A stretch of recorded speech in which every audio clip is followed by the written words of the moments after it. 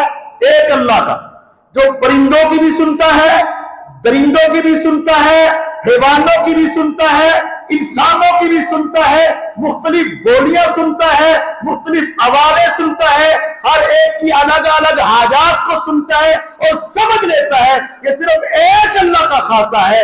نبی علیہ الصلوۃ والسلام ساری دنیا کے انسانوں سے اعلیٰ ہے۔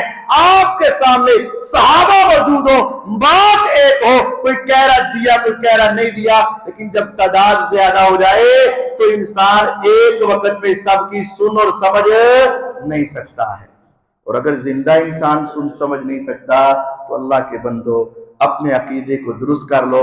وہ اس دنیا سے جانے کے بعد بھی 30 40 50 اس کو پکار رہے ہو، 100 200 اس کو پکار رہے ہو، یہاں بھی پکار رہے، دوسرے علاقے، تیسرے علاقے، چوتھے علاقے سے پکار رہے ہو، تو وہ قبر میں جانے کے بعد کیسے سن لے گا، کیسے سمجھ لے گا؟ اللہ کے بندو اپنے ایمان کو درست کرو۔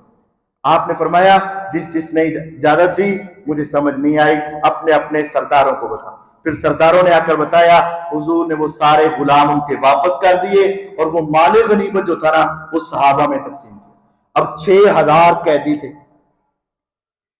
40,000 بکریاں تھیں، 24,000 اونٹ تھے اور کئی من چاندی اور سونا تھا۔ آپ نے نئے نئے مسلمان ہونے والے جو صحابہ تھے نا ان کو 100 اونٹ عطا کر دیے۔ 100 اونٹ، تصور کریں، ایک اونٹ اگر آپ سستا بھی لگائیں تو 3 لاکھ کا لگا لیں تو 100 اونٹ آپ نے صحابہ کو دے دیے۔ اب کچھ نوجوان انصاری صحابہ نا ان کو تھوڑا سا غم آیا، انہوں نے کہا ہماری تلواروں سے ابھی تک خون ٹپک رہا ہے، بدر ہم نے لڑی، احد ہم نے لڑی، خندق ہم نے لڑی، مکہ ہم نے فتح کیا، حنین میں ہم آئے، اور یہ آج مسلمان ہو کے 100 اونٹ ان کو رمے کچھ بھی نہیں۔ انسان ہے نا، دل میں بات آ گئی، نوجوانوں نے ایسی بات کہہ دی، میرے پیغمبر علیہ السلام کے کانوں میں بات پڑی۔ حضور نے کہا انصاریوں کو ایک الگ جگہ پہ اکٹھا کر دو، سارے انصاری، کہا یہاں کوئی اور نہیں ہونا چاہیے۔ پھر آپ وہاں پہنچے اور پوچھا تمہارے اندر سب انصاری ہیں، کوئی دوسرا تو نہیں؟ انہوں نے کہا نہیں۔ تو میں لوگوں کیا تم یہ پسند نہیں کرتے کہ یہ لوگ جب اپنے گھروں میں جائیں تو ان کے ساتھ ان کے مال مویشی ہوں، ان کے ساتھ ان کے مال و دولت ہوں، لیکن جب تم گھر میں جا رہے ہو تمہارے ساتھ اللہ کا رسول ہو محمد صلی اللہ علیہ وسلم، کیا تم یہ پسند نہیں کرتے؟ کیا تم مجھے لینا پسند کرو گے یا مال و دولت کو؟ انصار صحابہ جو بزرگ تھے وہ رو پڑے اور حضور کو کہنے لگے حضور معاف کر دیجئے، ہمارے نوجوانوں نے ایسی بات کر دی۔ فرمایا لوگوں سنو، انصار میرے لیے ایسے ہیں جیسے انسان کا ایک عام لباس ہے، ایک اندر کا لباس ہے، انصار میرے جسم سے چمٹنے والا لباس ہے۔ اگر ساری دنیا کسی راستے پہ چلے اور مختلف راستوں پہ چل رہے ہو، میں محمد صلی اللہ علیہ وسلم اس راستے پہ چلوں گا جہاں میرے انصاری چل رہے ہیں۔ اگر ہجرت نہ ہوتی تو میرا رب مجھے انصاریوں میں پیدا فرماتا۔ پھر آپ نے ہاتھ اٹھائے، اللہم اغفر للانصار ولابناء الانصار ولابناء ابناء الانصار، اے اللہ انصاریوں نے میرا بڑا ساتھ دیا، تو سارے انصاریوں کو معاف کر دے، اے اللہ ان کی اولادوں کو معاف کر دے، اے اللہ ان کی اگلی نسلوں کو معاف کر دے، اے اللہ جو ان کی نسلیں بھی پیدا نہیں ہوئی ان کے بھی گناہوں کو معاف کر دے۔ میرے آقا ان کے لیے دعائیں کیے جا رہے ہیں، صحابہ آمین کہتے جا رہے ہیں، آنکھوں سے آنسو برساتے جا رہے ہیں۔ پھر میرے پیغمبر علیہ السلام نے کہا انصار صبر کرنا، تمہارے جتنے میرے اوپر احسان ہیں ابھی تمہارے احسانوں کا بدلہ نہیں دیا، لیکن تم صبر کرنا حتیٰ تلقونی علی الحوض، حتیٰ کہ تمہاری اور میری ملاقات حوض کوثر پر جا کر ہوگی۔ پھر پیغمبر علیہ السلام نے نئے مسلمان ہونے والوں کو مال و دولت سے نواز دیا تاکہ ان کا اسلام ایمان ذرا مضبوط ہو جائے، اور ان کو اپنی محبت سے نواز دیا۔ پیغمبر علیہ الصلوۃ والسلام کے پاس پھر وہ شخصیت بھی آئی، ابو بکر صدیق رضی اللہ تعالیٰ عنہ اپنے کندھوں پہ اٹھا کر ایک بزرگ کو لے کر آئے اور حضور کے سامنے بٹھایا۔ آپ نے فرمایا ابو بکر تو نے اتنا کیوں تکلف کیا، تم مجھے کہتے کہ میں گھر میں چلا جاتا۔ کہا حضور آپ کی یہ شان نہیں ہے۔ ابو بکر اپنے والد محترم ابو قحافہ رضی اللہ عنہ کو لے کر آئے۔ اس موقع پر ابو بکر کے والد مسلمان ہوئے، کلمہ پڑھایا، مسلمان کیا۔ ابو بکر کی زبان سے ایک بات نکلی، آقا جی چاہتا تھا کہ میرا والد بھی مسلمان ہو جائے، بڑی دیر سے تڑپ رہا تھا، اللہ نے اب دعا قبول کی ہے، ان کو کلمہ پڑھائیں۔ مسلمان کیا پیغمبر علیہ الصلوۃ والسلام۔ اس کے بعد پھر مکہ کو چھوڑ کر مدینے کی طرف واپس ہوئے۔ نبی پاک صلی اللہ علیہ وسلم نے اپنے صحابہ کو ساتھ لیا اور یہ پورا سفر آپ نے امن سلامتی کا درس دیا، معافی کا درس دیا، رحم دلی کا درس دیا، اور ہمیشہ انصار کے ساتھ آپ نے محبت کا درس دیا۔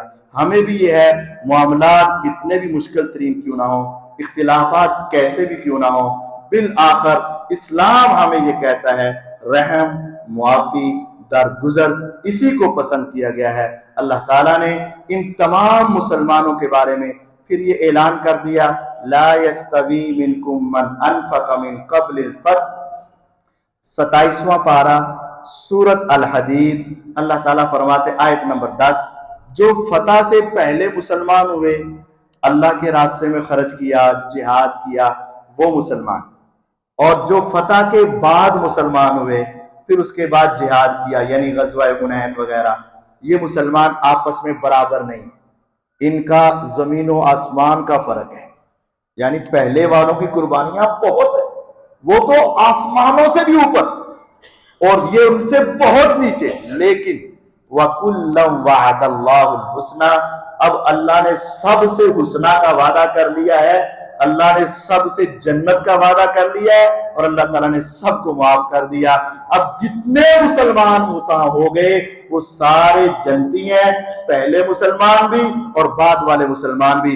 ہاں ان کی جنتوں کا فرق ضرور ہوگا، پہلے والے بہت اوپر کی جنتوں میں اور بعد والے نیچے کی جنت میں، لیکن وہ بعد والے میرے جیسے نکموں اور آپ جیسے عظیم لوگوں سے بھی بہت اوپر کے ہوں گے۔ ہماری زبان ان کے بارے میں ہمیشہ اچھے کلمات کہنے چاہیے، ان سب کے بارے میں نازیبا کلمات کہنا کبیرہ گناہ ہوگا۔ اللہ تعالیٰ ان سب کو بھی معاف فرمائے اور ہم سب پر بھی رحم فرمائے، اور ہمیں بھی اسی طرح معافی ایک دوسرے کو دینے کی توفیق عطا فرمائے۔ وآخر دعوانا ان الحمدللہ رب العالمین۔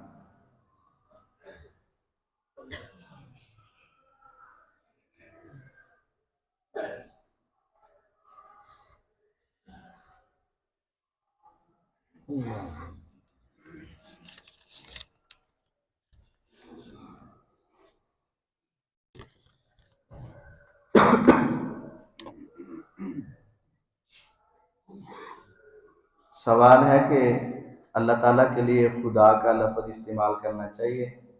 بہتر ہے کہ اللہ تعالیٰ کے لیے اللہ تعالیٰ کا لفظ ہی استعمال کیا جائے۔ خدا کو ہم گناہ تو نہیں کہہ سکتے، جس طرح مختلف زبانیں ہوتی ہیں، انگلش میں گاڈ کہتے ہیں تو فارسی میں خدا کہتے ہیں، عربی میں اللہ کہتے ہیں، تو بہتر ویسے یہی ہے کہ عربی والا لفظ ہی استعمال کیا جائے۔ اللہ تعالیٰ، رب العزت، رب العالمین، رب السماوات والارض، یہی الفاظ بہتر ہے کہ لفظ اللہ استعمال کریں، لیکن اگر کبھی زبان سے نکل جائے تو کوئی کفر یا گناہ نہیں ہوتا، لیکن بہتری کی تلاش کرنی چاہیے، بہتر الفاظ بولنے چاہیے، وہ اللہ رب العزت، اللہ تعالیٰ، اللہ ذوالجلال والاکرام، اس طرح کے الفاظ ہی بولنے چاہیے۔ ان الحمد للہ نحمده ونستعینه ونستغفره ونعوذ باللہ من شرور انفسنا ومن سیئات اعمالنا، من يهده الله فلا مضل له ومن يضلل فلا هادي له، اشهد ان لا الہ الا اللہ وحدہ لا شریک له واشهد ان محمدا عبدہ ورسولہ صلی اللہ علیہ وسلم۔ پیغمبر علیہ السلام کی زندگی میں بہت عظیم جو دن آیا وہ فتح مکہ کا دن تھا، اور آپ کی زندگی کی انتہا درجے کی خوشی فتح مکہ کے موقع پر تھی۔ تو پیغمبر علیہ السلام نے اس خوشی میں کیا کیا؟ صحیح بخاری کی حدیث ہے کہ آپ بیت اللہ کے اندر داخل ہوئے تو وہاں 2 رکعتیں پڑھی، بت گرائے گھر آئے تو آپ نے وہاں 8 رکعات نفل پڑھے شکرانے کے، ام ہانی رضی اللہ عنہ کے گھر میں کتنے نفل؟ 8 نفل شکرانے کے ادا کیے۔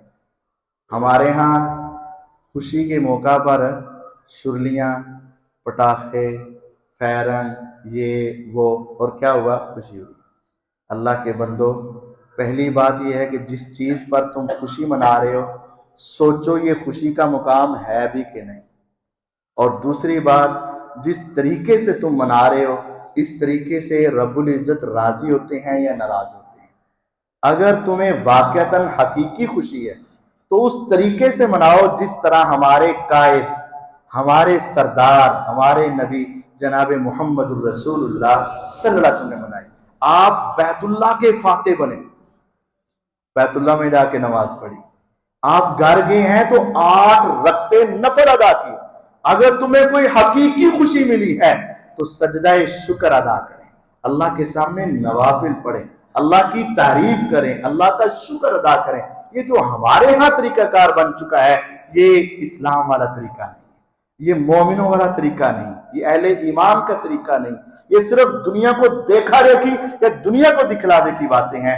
خدا را اپنی زندگی کو پیور اسلامی بنانے کی کوشش کرو، اپنی زندگی کے اندر اسلام لانے کی کوشش کرو۔ اگر آپ اس طرح کا طریقہ نہیں آزما سکتے تو کم از کم خاموشی اختیار کر لو۔ نیکی کرنا ثواب ہے اور گناہ سے رکنا بھی ثواب ہے۔ ثواب کی یہ 2 قسمیں، ایک ہے نیکی کرنا، یہ بڑا ثواب ہے، ایک ہے گناہ سے رک جانا، گناہ سے رکنا بھی ثواب ہے۔ اگر تم نیکی نہیں کر پا رہے کم از کم گناہ تو نہ کرو، کسی کو تکلیف تو نہ دو، گناہ سے رک جانا بھی ایک نیکی ہوتی ہے۔ اللہ تعالیٰ ہمیں سمجھنے کی توفیق دے۔ فتح مکہ ہمیں یہ ہمیشہ یاد دلائے گا کہ بڑے سے بڑا دشمن بھی آ جائے، جب معافی مانگے تو معاف کر دو، اور اگر تمہارے سامنے 2 اختیار ہوں، بدلہ لینے کا، معاف کرنے کا، تو حضور علیہ السلام کی سیرت یہ ہے معاف کر دینا۔ اور حدیث ایک ہے پیغمبر علیہ السلام کی، جو شخص اختیار رکھتا ہو کسی پر بدلہ لینے کا، یہ سنیے گا، جو شخص کسی سے بدلہ لینے کا اختیار رکھتا ہو یعنی قدرت ہو پھر بھی معاف کر دے، اللہ تعالیٰ اسے روزے قیامت بلا کر کہیں گے تیرے پاس اختیار تھا، قدرت، طاقت تھی کہ تو بدلہ لے سکتا تھا، لیکن تو نے مجھے یاد کرتے ہوئے اس کو معاف کر دیا۔ آج یہ جنت کی حوروں میں سے جو حور تمہیں چاہیے میں تمہیں عطا کر دیتا ہوں، یعنی جنت کی ضمانت مل گئی۔ اللہ تعالیٰ مجھے اور آپ کو معافی درگزر کرنے والوں میں شامل فرمائے، ہمیں اپنے غصے پر کنٹرول کرنے والا بنائے، آپس کے اندر رحم دلی کرنے والا بنائے۔ وآخر دعوانا ان الحمدللہ رب العالمین۔